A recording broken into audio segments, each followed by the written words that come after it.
Hello, everybody, and welcome to TalkSped. In today's segment, we have a conversation with Dr. Shubha Kashinath, a good friend of mine who's an associate professor and department chair at the Department of Speech, Language, and Hearing here at Cal State East Bay in California. Dr. Shubha Kashinath teaches both undergraduate and graduate programs. She has interests in varied projects and subjects, including autism early intervention, research methodology, language disorders, childhood language development, and many more that she will talk about. We'll also have a conversation focusing on neurodiversity. So let's hear from Shubha. Thank you, Namita, for inviting me to present or discuss with you at TalkSped. I look forward to our conversation. As you know, one of the areas of interest that got me into speech pathology is an interest in autism. I did my PhD with Dr. Amy Weatherby and Dr. Julianne Woods at Florida State University, where early on I learned the value of working with autistic individuals in natural environments and supporting individuals with autism across the age and lifespan. So that is a primary area of interest of mine.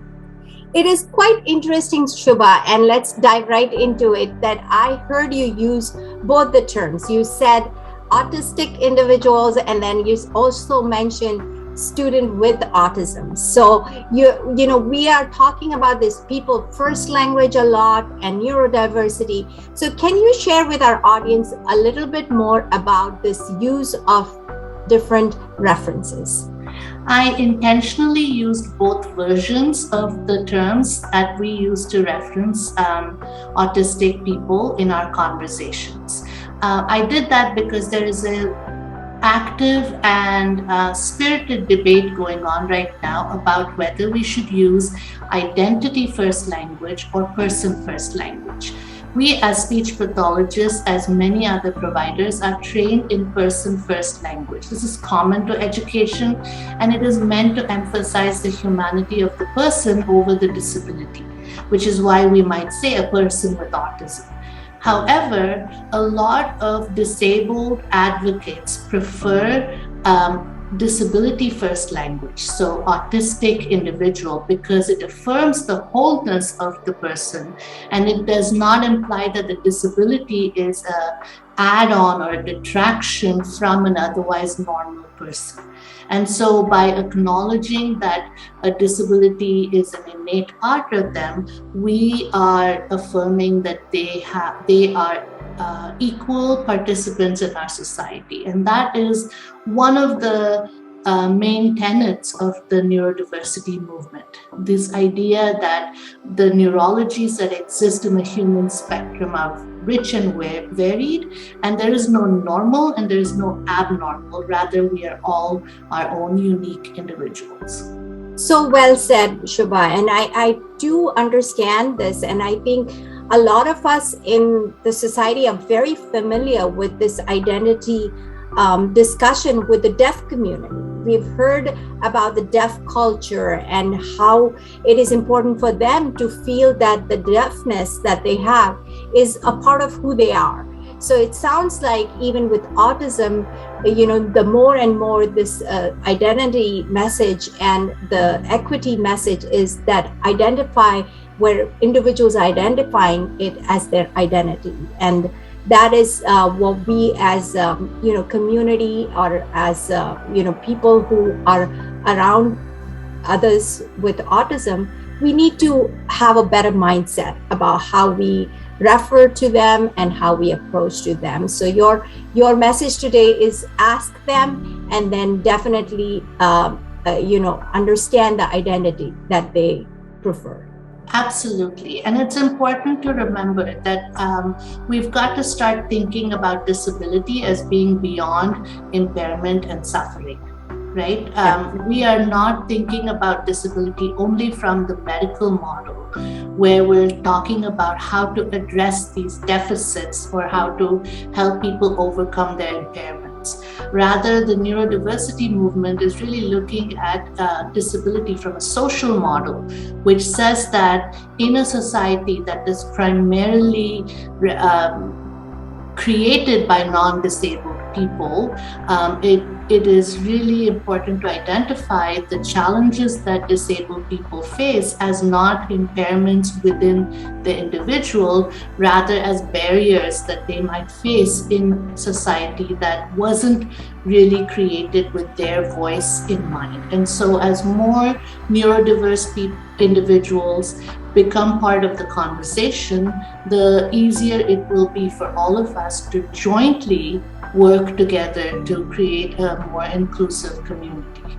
No, you bring such a good point, Shubha, because even as educators at school, the entire IEP model that we talk about, it has still a very strong medical lens. We are still, when it comes to diagnosis and talking about eligibility in the school system, we're still using that very narrow lens of a medical model. And then we look at services in the same way. So you're right, it's changing a mindset, changing the lens with which we approach autism is very critical as we move through this, navigate the new change that the community is asking for children and adults with autism.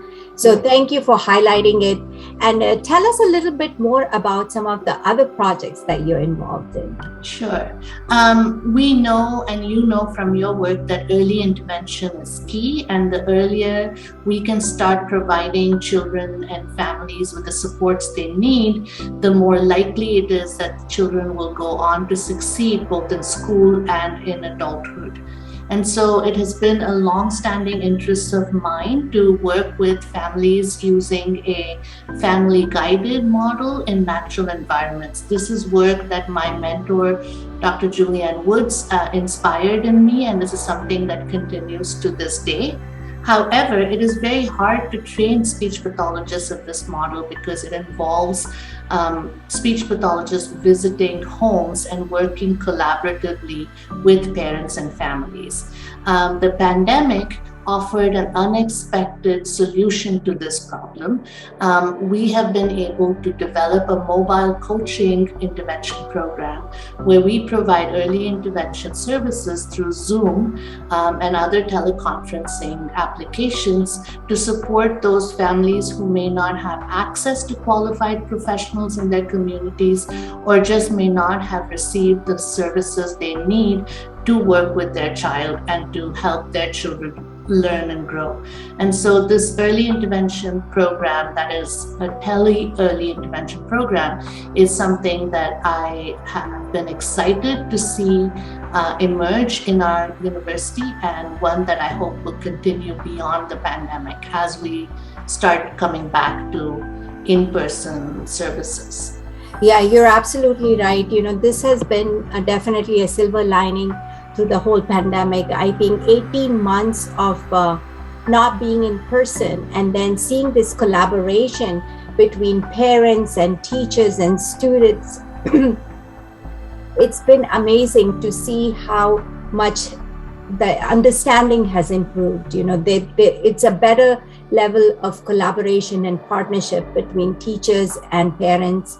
And yes, they miss coming, now they're back in person, but we are also in the school system continuing that collaboration by virtual means, as well as participation and meetings with parents have been easier because of using the virtual means. So I think this is very exciting, and I hope that there will be a lot more qualified and trained professionals to work with our families as we move forward. So talking about training, and I know that is a huge area that both of us have talked about.